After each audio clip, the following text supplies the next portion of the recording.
इस लॉकडाउन की मार पूरे देश के लोग झेल रहे हैं। वही जो नीचे तबके के लोग हैं उनके रोजगार इस लॉकडाउन में बिल्कुल समाप्ति के कगार पे आ चुके हैं।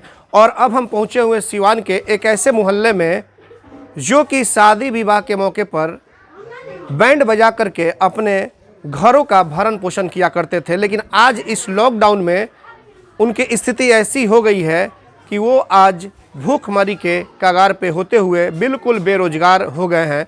और आप देख सकते हैं ये तमाम यहाँ पे लोग मौजूद हैं हमारे साथ, कैसे यहाँ पे हाथों में जो बैंड है और जो बाजे हैं उसको ले करके, या वही लोग हैं जिसके जो कि किसी की शादी विवाह जब होती है तो ये लोग जाते हैं और वहाँ पे ये लोग शादी विवाह में वहाँ का माहौल बनाने का काम करते हैं। ये हम तस्वीर आपको दिखा रहे हैं सिवान के तिलहट्टा बाज़ार की। आप देख सकते हैं कि कैसे एक इन लोगों की मंडली है, कई बैंड वाले लोग हैं और इनका कहना है कि इस लॉकडाउन में जिस तरह से जो स्थितियां उत्पन्न हुई है उससे हम लोगों की बेरोजगारी बढ़ गई है और कहीं ना कहीं ये चाहते हैं कि सरकार या जिला प्रशासन इनके लिए कुछ करे ताकि इनके घरों में भी रोजी रोटी और चूल्हा इनके घरों में जल सके। जैसे कि सरकार के निर्देश पे कई दुकानों को सोशल डिस्टेंस का ख्याल रखते हुए खोला जा रहा है और ऐसे में यह भी चाहते हैं कि सरकार हमारे बारे में भी कुछ सोचे और हमारी भी सहायता करे। जाहिर तौर पे आप देख सकते हैं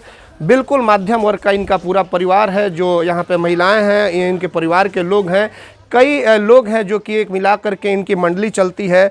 और चाहे वो अखाड़ा मेला हो या फिर किसी तरह के कोई समारोह हो शादी विवाह के, ये तमाम लोग वहाँ पर जाते हैं और उसके बाद से इनका एक साटा जिसको बोलते हैं, बुकिंग कहते हैं, वो उसके तहत ये लोग जाते हैं। लेकिन आज स्थिति यह हो गई है कि लॉकडाउन में पूरी तरह से राज्य सरकार या केंद्र सरकार हो या जिला प्रशासन इस पर रोक लगाई हुई है और शादी विवाह में कहीं भी जश्न या फिर ज़्यादा लोगों की भीड़ नहीं हो रही है। तो जाहिर तौर पे यह बैंड बाजे वाले जो लोग हैं इनकी भी दुर्दशा की कहानी जो है यह आप ठीक हमारे पीछे देख सकते हैं। इन लोगों से बातचीत होगी कि आखिरकार इस लॉकडाउन में किस तरह की इन्हें दिक्कतों का सामना करना पड़ रहा है और क्या कुछ ये चाह रहे हैं यहाँ की प्रशासन या सरकार से। तो हम बात करेंगे कि क्या करना चाहते हैं, क्या दिक्कत है आप लोगों को। हम लोग को दिक्कत यही है कि हम लोग 20-25 साटा लिखाए थे, जिसमें एक भी साटा चला नहीं।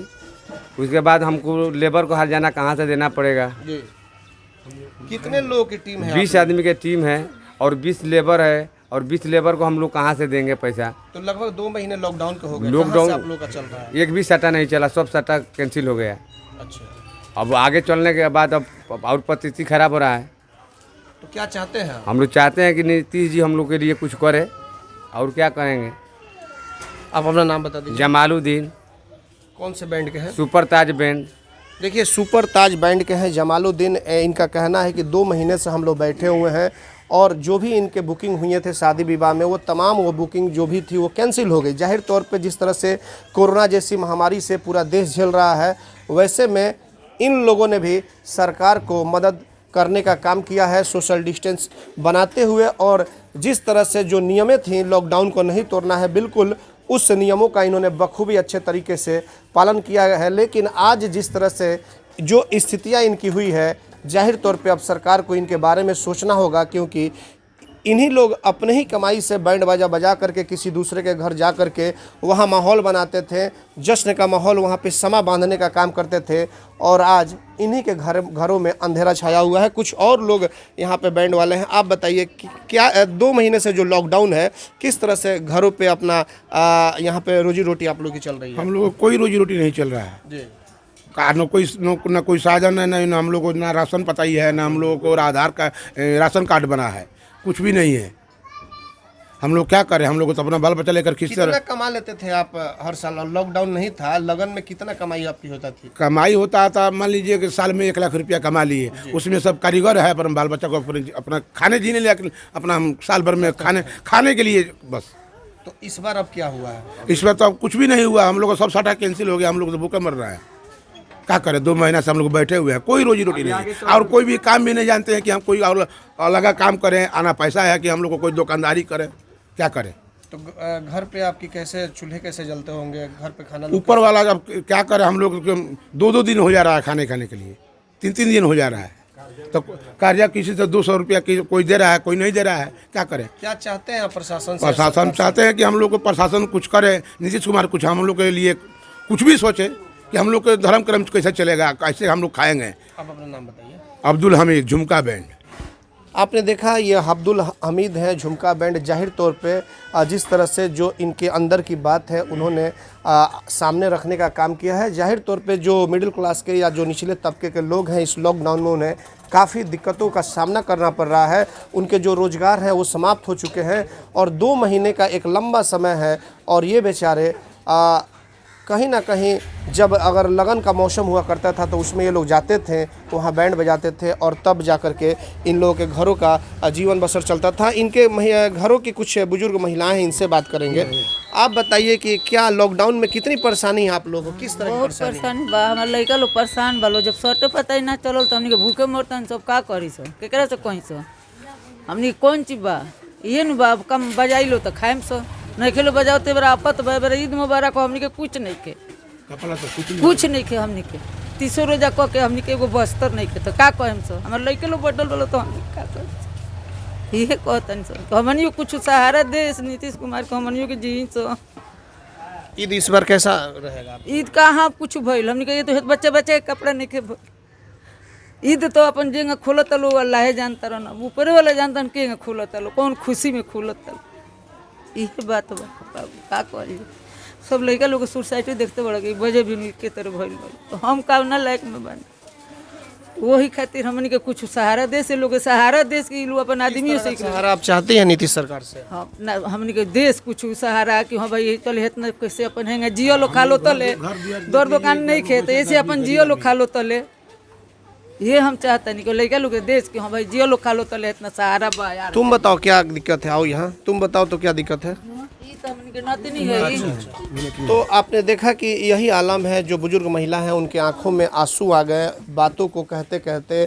जाहिर तौर पे रमज़ान का महीना चल रहा है और इसमें जो ईद बड़ा त्यौहार कहा जाता है मुस्लिम भाइयों का और उसमें नए नए कपड़े भी पहने जाते हैं। लेकिन आज जो स्थितियाँ उत्पन्न हो गई है इस लॉकडाउन में, कहीं भी किसी तरह से इनके घरों में रोजी रोटी किसी तरह से बन जा रही है, चूल्हे जल जा रहे हैं। तो ईद की जश्न की बात तो दूर है। नीतीश सरकार से जो बुजुर्ग महिला थी, इनका कहना है कि नीतीश सरकार हमें मदद करे। कुछ देखिए मोहल्ले के लोग हैं, ये लोग भी यहाँ पहुँचते हैं और मदद करते हैं। देखिए छोटे छोटे बच्चे, ये लोग बेचारे जाते थे और भरण पोषण करते थे, लेकिन छोटा जो बच्चा है इससे बात करेंगे।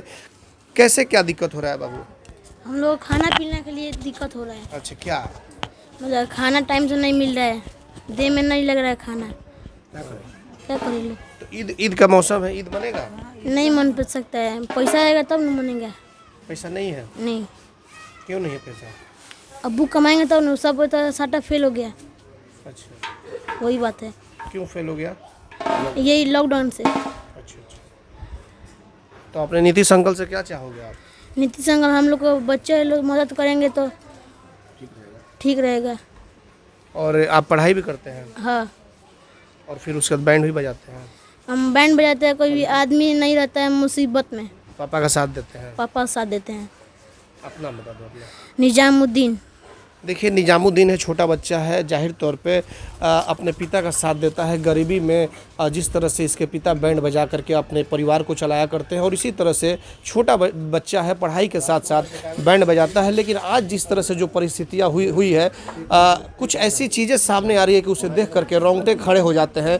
जब जो बातें होती है, चाहे वो बुजुर्ग महिला के द्वारा, जिस तरह से आंखों में आंसू आ गए। रमज़ान का महीना चल रहा है, पवित्र महीना माना जाता है माह रमज़ान का, लेकिन आज जिस तरह से स्थितियाँ हो गई है, हम सीवान के जिला प्रशासन से गुजारिश करेंगे और ख़ास करके जो यहाँ के जनप्रतिनिधि हैं उनसे भी गुजारिश करेंगे कि आप ऐसे लोगों को इस विकट परिस्थिति में बढ़ चढ़ कर मदद करें। यहाँ पे देखिए इजहार जी एक समाज सेवी हैं, इस मोहल्ले के रहने वाले हैं, इनसे हम बात करेंगे।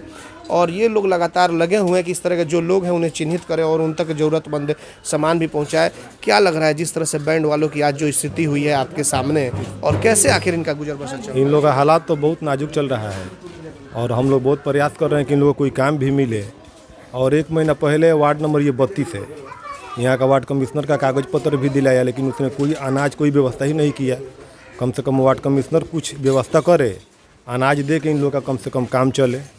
फिर आगे की स्थिति क्या लग रहा है कि इनका भरण पोषण चलता था, बैंड बजाते थे, आज क्या स्थिति? बहुत ज़्यादा दिक्कत है। ये लोग कर्जे में भी है। अब कोई कब तक पैसा देगा? इन लोग का कोई काम बहुत ज़रूरी है कि कम से सिर्फ कम बैंड बजाना ही, कहाँ ये जाते थे तो बैंड बजाते थे, कैसे क्या होता? बैंड बजाने ये लोग बिहार में और बिहार से बाहर भी जहाँ से इन लोग का साटा मिलता है ये लोग जाते थे। शादी विवाह हुआ या और भी फंक्शन हुआ, रामनवमी हुआ, ऐसे ऐसे त्यौहार में ये लोग जाते थे लोग। और इनके पास लेबर भी है। अब ये लोग लेबर भी बैठा हुआ है और लंबा परिवार ये लोग है। घर के औरत तो बाहर आएगी नहीं। इन लोग का हालात बहुत नाजुक। क्या चाहते हैं? बिहार सरकार इन लोग को मदद करे और यहाँ का प्रशासन वार्ड कमिश्नर से कह कर और इन लोग का जो है कि परेशानी को दूर करे। जी बिल्कुल। तो आपने देखा कि कई लोगों से हमारी बातचीत हुई और उसमें जिस तरह से इन लोगों का जो बैंड बाजे वाले लोग हैं, इनका कहना है कि प्रशासन या फिर राज्य सरकार हम लोग को मदद करे। हमारी भी गुजारिश होगी खास करके सिवान के जिला प्रशासन से कि ऐसे लोगों को जो बैंड बाजे वाले हैं, मुस्लिम परिवार है और ये ईद का महीना चल रहा है और इस महीने में भी काफ़ी दिक्कतों का सामना कर रहे हैं। कभी कभी इनके घर पे खाना भी नहीं बन रहा है, जैसा कि इन लोगों का कहना है। तो इस तरह से इन लोगों को अगर मदद पहुंचाई जाएगी तो बहुत बड़ा एक नेक और सराहनीय कार्य होगा। देखना यह होगा कि इस खबर को देखने के बाद आला अधिकारियों या राज्य सरकार के जो जनप्रतिनिधि हैं उनकी आंखें खुलती है या नहीं, यह तो आने वाला वक्त ही बताएगा। हमारे सहयोगी आशीष कुमार, गोलू के साथ चंदन कुमार, सिवान।